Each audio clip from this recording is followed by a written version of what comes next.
দক্ষিণ এশিয়ার আকাশে নতুন শক্তির বিন্যাস দেখা দিতে শুরু করেছে। চীনের তৈরি জেট-এনসি নামক আধুনিক মাল্টিরোল ফাইটারের সম্ভাব্য যোগদানে এই অঞ্চলের সামরিক এবং কূটনৈতিক স্থিতিশীলতা প্রশ্নবিদ্ধ হবে।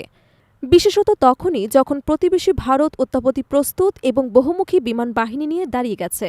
জেট-এনসি সবচেয়ে বড় শক্তি হল এর উন্নত AESA রাডার এবং দীর্ঘপাল্লার এয়ার টু এয়ার ক্ষেপণাস্ত্র PL-15, যার পরিসর কাগজে কলমে মিটিওর বা অন্যান্য উন্নত মিসাইলের সমকক্ষ বা তারও বেশি দাবি করা হয়।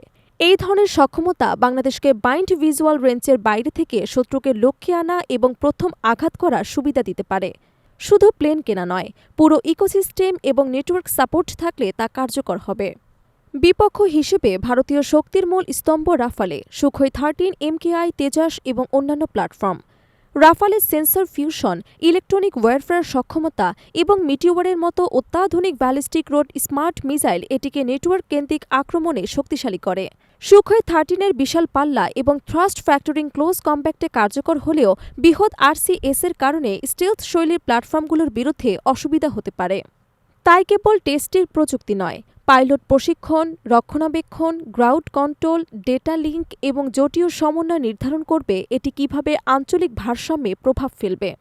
চীন থেকে প্রযুক্তিগত সহায়তা এবং প্রশিক্ষণ পেলে টেনসি রাফালকে কড়া প্রতিদ্বন্দ্বিতা রেখে দিতে পারে, না হলে এটি কেবল প্রগতিশীল অস্ত্রে সীমাবদ্ধ থাকবে। রাজনৈতিকভাবে এই ধরনের সামরিক আপগ্রেড কেবল নিরাপত্তা নয়, কূটনীতিতে এবং প্রতিবেশী দেশের নীতিতে বড় সংকেত পাঠায়। অর্থাৎ ঠিক কাকে সঙ্গে নিয়ে এই সিদ্ধান্ত নেওয়া হচ্ছে তা ভবিষ্যৎ ভূ রাজনীতিকে প্রভাবিত করবে। শেষ কথা, টেনসির আগমন দক্ষিণ এশিয়ার আকাশকে নতুন করে চিহ্নিত করবে।